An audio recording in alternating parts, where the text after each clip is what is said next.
All still getting there. I can see 1, 2. The G trying to put her around well. She's putting down better. Think about this.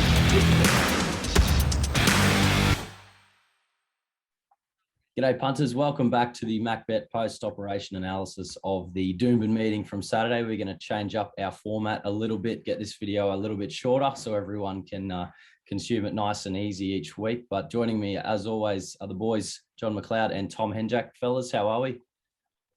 Good boys, really good. Rain? Yeah, good. But, yeah, good.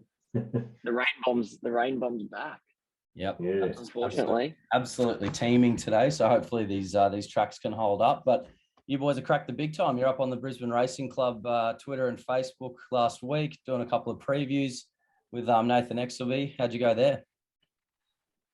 Yeah, it was a bit of fun. It was, I think it's going to be something, we're going to do week to week. And, the BRC has been very kind in giving us a couple of rooms, at Eagle Farm and Doomben, and for looking at the horses and getting back there and trying to organise their own bets and everyone else's bets. And I think it'll be good. And I think, there's a bit of room for a few other people if someone wanted to get down to the races.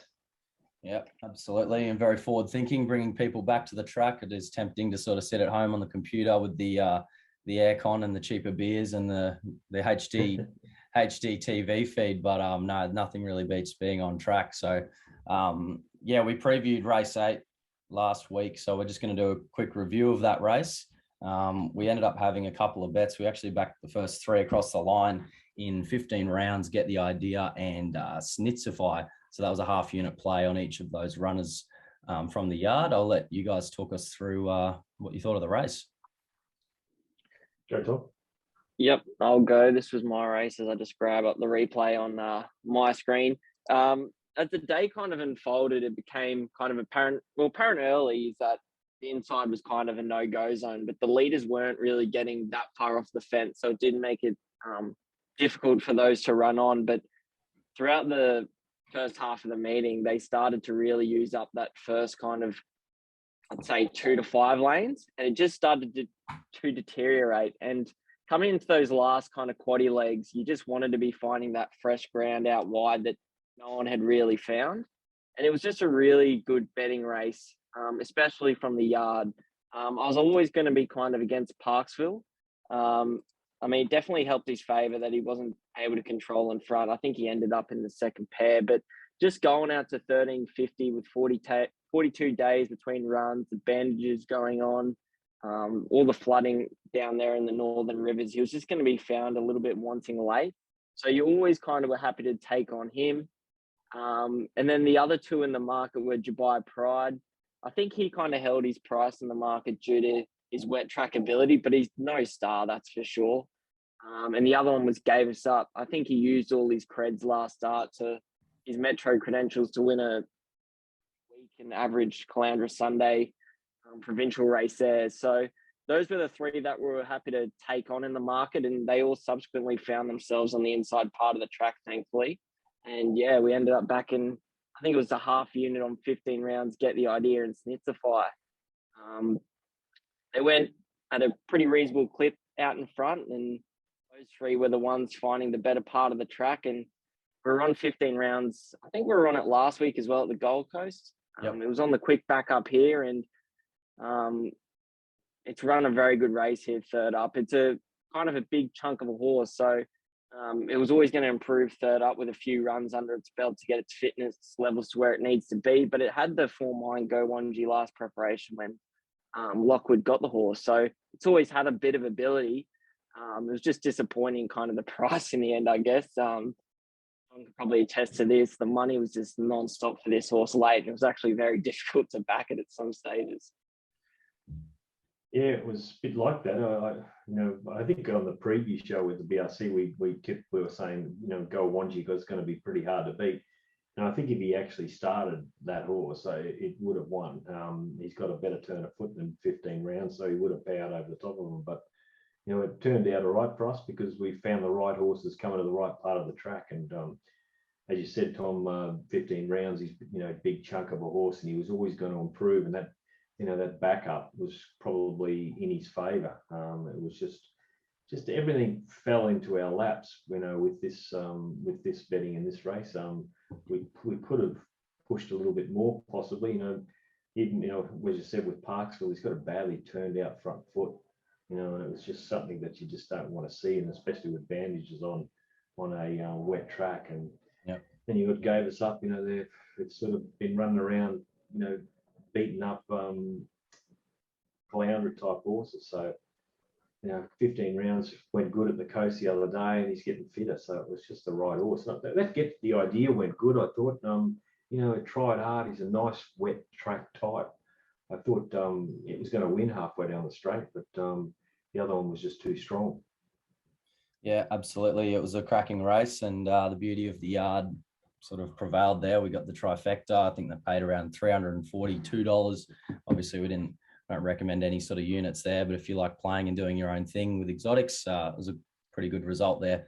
As far as the whole meeting goes, we only won small. I think we won about 1.5 units overall. We backed Isabella Spring and 15 rounds there. So it was a couple of good results late. And then, for the week, for the service, we've just lost the 2.8 units, -8%. So just a bit of a flat week for us.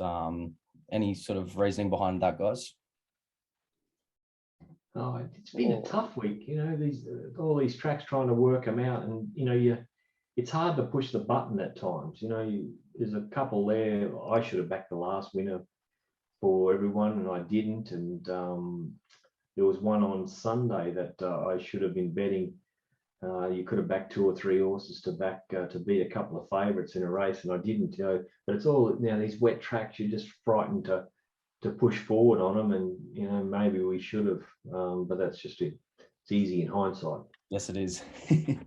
Yeah, I was a bit disappointed. I pulled the trigger a little bit in that last race to topple that. I thought that La Amigo, I know he was going to get a few favours, but I did think he was a bit susceptible at the 1300. And I had a unit each way on Kudu, and it dead set turned it up. So I was a little bit disappointed. You could have definitely had something on Wham with the blinkers going off. They'd just been sending it with the blinkers on and just been bolting on the rider each time. But week. Onto this week. With my tracks. There's a bit of rain around. I'm looking outside. I'm not liking the look of it, but we'll see how we go. There's a pretty action-packed schedule for us. We've got Doomben Wednesday, Ippy Thursday, Sunshine Coast on Friday night. I'm not sure if that's the all-weather track, but we'll find out. Yeah. I know. I don't know either. Yeah, I'm not sure. It'll be Eagle Farm Saturday, and then the usual Sunshine Coast meeting on Sunday. No, it's a draw. It's the turf, I think, on Friday. It's their last Friday night meeting for a little bit, so be heading up there. Yeah. All right. Yep, bit of a change in schedule there. But guys, hope you've enjoyed the show today. Make sure you head to macbet.com.au to get all our info. And keep an eye out for the preview videos each week up on the BRC socials. We'll be reviewing those particular races every Monday. Thanks for your time. We're going to do some black bookers. We're going to do some black bookers. Oh, look at me. I'm giving everyone the wrap up here. Sorry. What were the tips to follow out of the Doomben meeting? Jeez, I'm just trying to get off to dinner. Early dinner. You got a date? No, mate. I don't go on dates. All right. Not John. Yeah, no, John's the only one here. I'll go race 4, Southern Stock. We actually bet into the race. I backed the second horse, Red Wave. I think they're just going to keep doing the same thing with that horse now, and that's go forward. It doesn't really have a turn of foot, but it can sustain a long run. And it is a nice type to look at in the yard. It's well put together. So race 4, Southern Stock for me. Keep going out and trip. All right. And John, yours came up in race 6 before I tried to cut everyone off. Yeah, mine's Tickler. I thought it went really good. It was in the wrong part of the track, and they ran really good sectionals in that race, and it just really tried hard against a horse that went really well, Smart Image, but it did come in the right part of the track. And Aidensfield's going good, and it nearly got down Aidensfield at the finish. So going good. Might go back to Caloundra or something like that, and it'll be very hard to beat. All right, that's the 2 runners to follow out of the Doomben meeting. That's Tickler, that's John's out of race 6, and Tom likes Southern Stock from race 8 there at Doomben. We'll do a proper goodbye now, guys. We'll catch you. All right. Cheers. Talk to you Friday. Yeah.